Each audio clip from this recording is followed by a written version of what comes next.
रूपी मिथ्या का अंत सदा भयंकर होता है।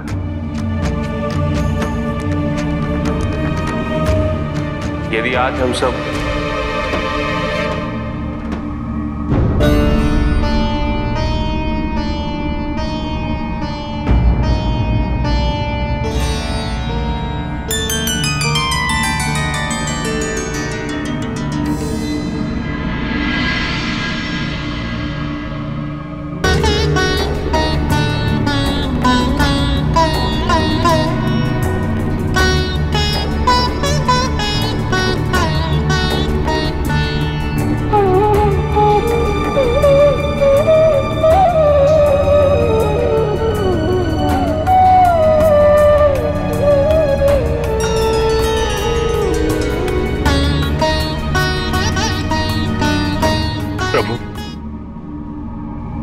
अब हमें अनुमति दे।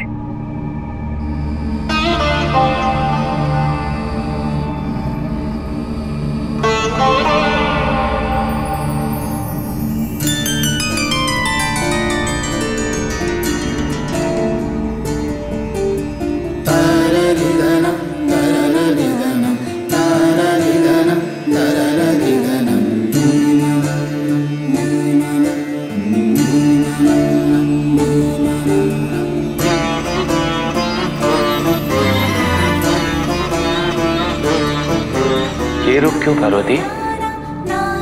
एक पत्नी को अपने पति के अनुरूप ढलना चाहिए। आपकी तंत्र विद्या के गूढ़ ज्ञान से ज्ञानोदित होने हेतु हमारे गृहिणी के वस्त्र अनुपयुक्त थे। परंतु इस समय में तुम्हें यह ज्ञान कैसे दे सकता हूँ पार्वती? क्यों नहीं स्वामी? क्या हम इसके लिए सक्षम नहीं हैं? तुम पूर्णतः सक्षम हो। मैं तो उस समय की ओर इंगित कर रहा हूं जो हर प्रकार से शुभ हो। महादेव के लिए तो प्रत्येक दिन और प्रत्येक क्षण शुभ होता है, तो फिर ये तो मन की एक दशा है स्वामी। प्रिय महान, उससे कई विजय कैसे हो सकता है? मैं तुम्हें ये ज्ञान देने हेतु तत्पर हूं, किंतु उसके लिए हमें किसी निर्जन स्थान पे जाना होगा। इस ज्ञान का रहस्य पूर्णतः गुप्त है।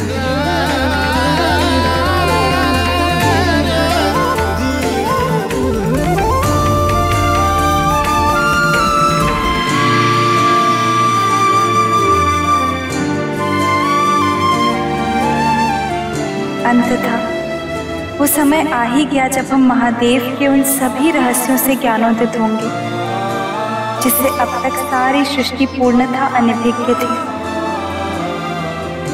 उन नरमुंडों की व्यथा और उनके मौलिक अस्तित्व की गुत्थी भी अब शीघ्र ही सुलझ जाएगी। माता, तंत्र विद्या के ज्ञान को प्राप्त करने हेतु तन और मन दोनों ही स्वस्थ रहना अति आवश्यक है। आप अभी कुछ समय पूर्व ही अपने विवाह के कार्य से निवृत्त हुई है। देखिए ना माता, आपके नेत्रों में कितनी निद्रा भरी है। अभी आपको विश्राम की आवश्यकता है। इतने परिश्रम के पश्चात महादेव ने हमें तंत्र विद्या के ज्ञान से ज्ञानोदित करना स्वीकार किया है। अब हम ये अवसर नहीं छोड़ना चाहते। तुम कैलाश और प्रेतगण का ध्यान रखना। ये अन्नपूर्णा का पात्र है, इससे भोजन कभी समाप्त नहीं होगा।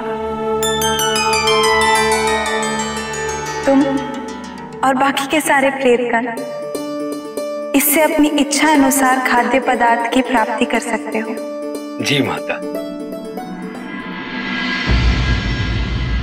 तांत्रिक परंपरा एक बहुत ही जटिल और अत्यंत गुण ज्ञान से उत्पन्न हुआ है पार्वती।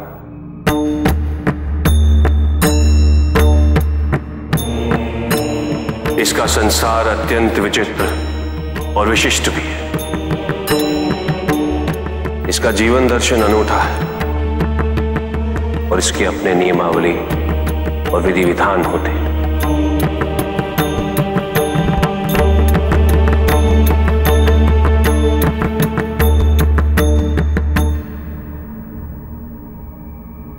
इस ज्ञान और विचारधारा के अनुयायियों के लिए अत्यंत आवश्यक है कि वो इसकी नियमावली और आचार संहिता का अनुसरण करें। ये विद्या कई रीतियों और पद्धतियों का सम्मिश्रण है। इसका मूल तत्व चमत्कार पर आधारित है। इस ज्ञान को प्रबुद्ध करने के पश्चात इसके अनुयायी कोई भी अविस्मरणीय कार्य कर सकते हैं। कौन कौन से कार्य होते हैं स्वामी? सबसे उत्कृष्ट कार्य जो कि इस ज्ञान द्वारा संभव है वह है ईश्वर की प्राप्ति। जिस प्रकार सूर्य के अभाव में दिन और चंद्र के अभाव में रात्रि का कोई अस्तित्व नहीं होता, उसी प्रकार गुरु के अभाव में ज्ञान अस्तित्वहीन है। तदुपरांत इस ज्ञान की प्राप्ति हेतु तुम्हें मुझे अपने गुरु के रूप में स्वीकार करना होगा।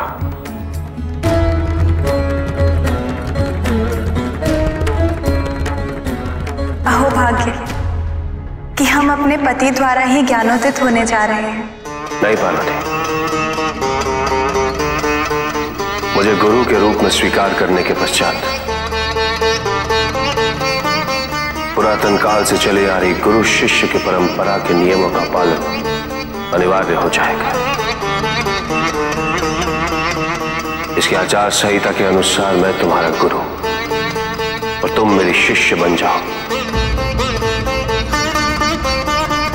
पति पत्नी के सारे अधिकार स्थगित कर दिए जाएंगे।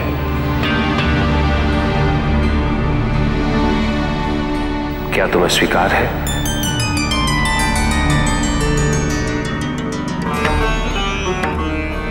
हमें स्वीकार है।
तंत्र विद्या कई भागों में विभाजित।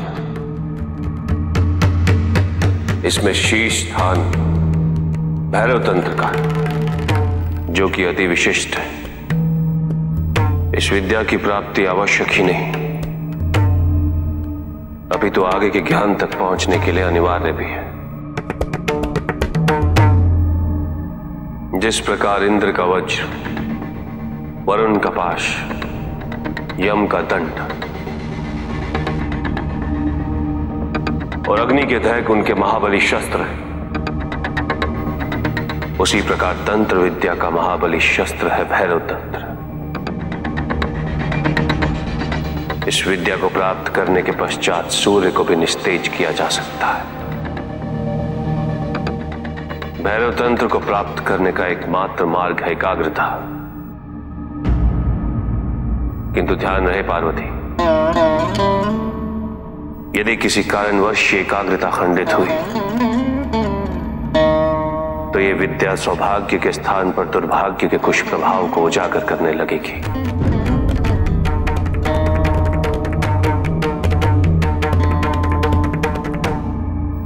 आओ, अब तुम मेरे साथ मंत्र उच्चारण करो।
मैं तुम्हें भैरव तंत्र के मूल तत्व का ज्ञान देता हूं।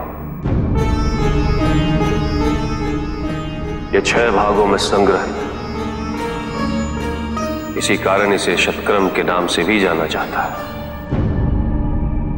और ये शतक्रम हमारे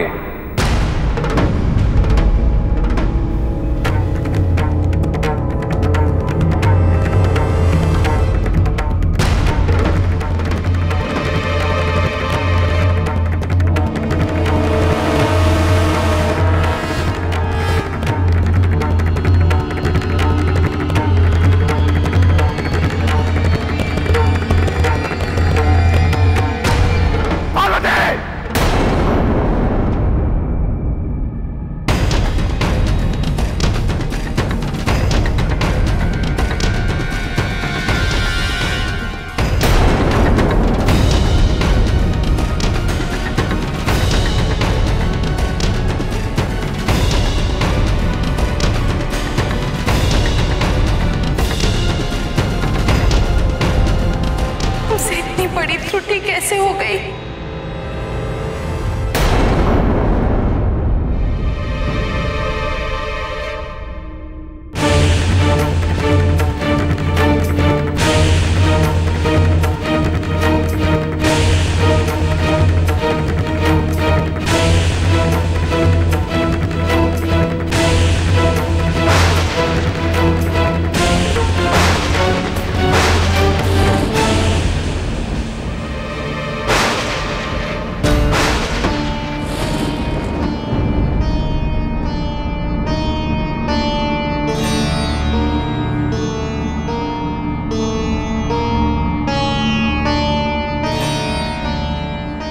हमें क्षमा कर दीजिए स्वामी।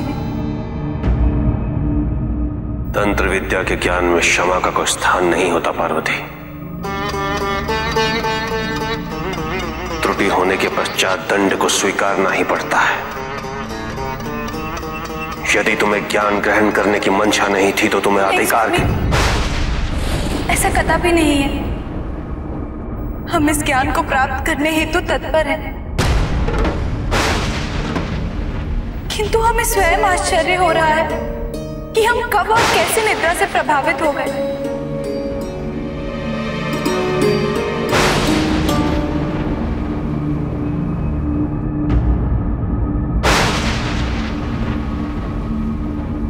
इसीलिए मैंने तुम्हें पूर्व में इस विषय पर सचेत रहने का निर्देश दिया था पार्वती।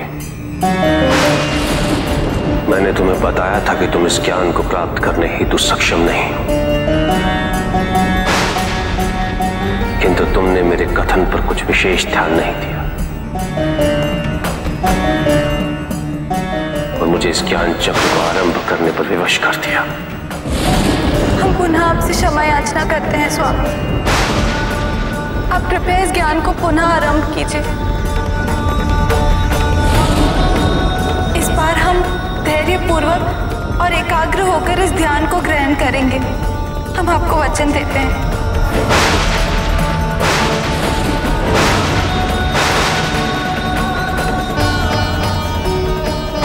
मैं स्वयं विवश हूं पार्वती। तुम्हें तंत्र विद्या से ज्ञानोदित करने के सिवाय मेरे पास कोई विकल्प नहीं।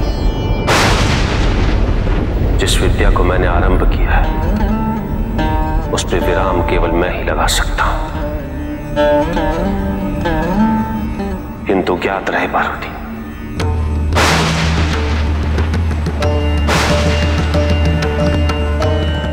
यदि इस बार कोई त्रुटि हुई तो अनिष्ट होने से कोई नहीं रोक सकेगा।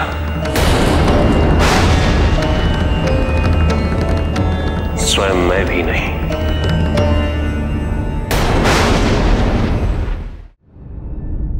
मानव शरीर में इदा और पिंगला नामक 2 नाड़ियों के बीच सुमक्ष नाम की नाड़ी हो। उसकी 6 ग्रंथियों में पद्माकर के 6 चक्र स्थित हैं।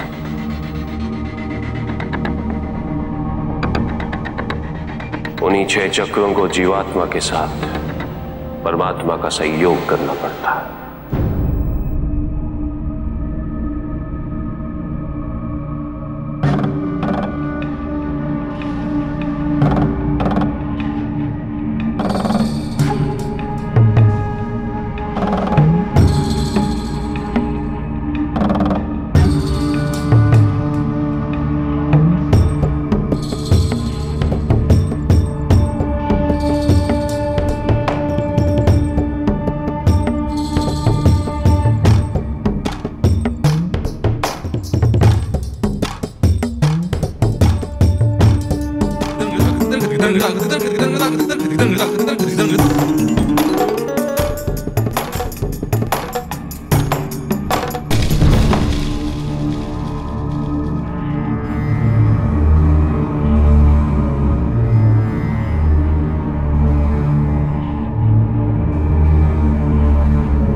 मानव शरीर में 3,50,000 नाड़ियां होती, जिनमें 14 नाड़ियां प्रधान।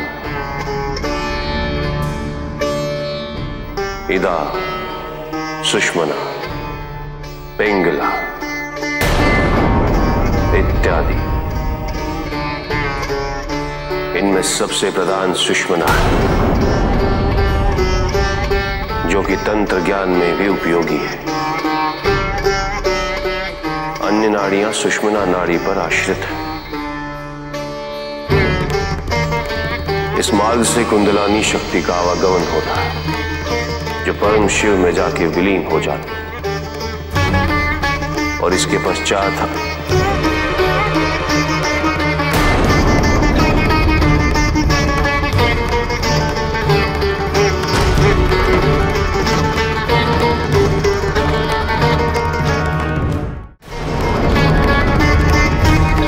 पार्वती,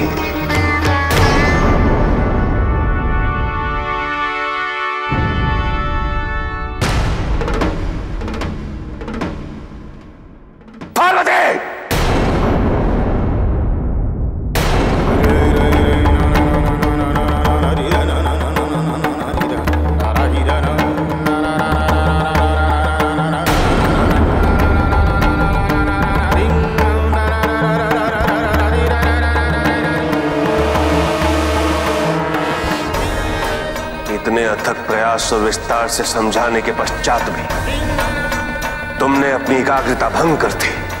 स्वामी, हमें क्षमा कर दीजिए। हम अपनी भूल स्वीकारते हैं। न जाने हमें क्या हो गया था, किंतु स्वामी नहीं पार्वती, तुम्हारा कोई भी तर्क तुम्हारे आचरण को उचित सिद्ध नहीं कर सकता। तुम्हारी एकाग्रता अभी इस विद्या के लिए पर्याप्त नहीं है। जाओ, पुनः बचवालों के साथ जन्म लो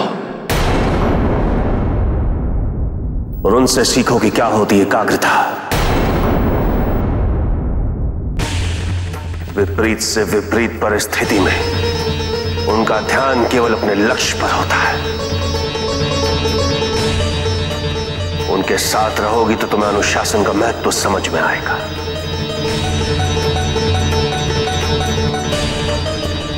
तंत्र ज्ञान का अपमान करने का यही पश्चाताप है।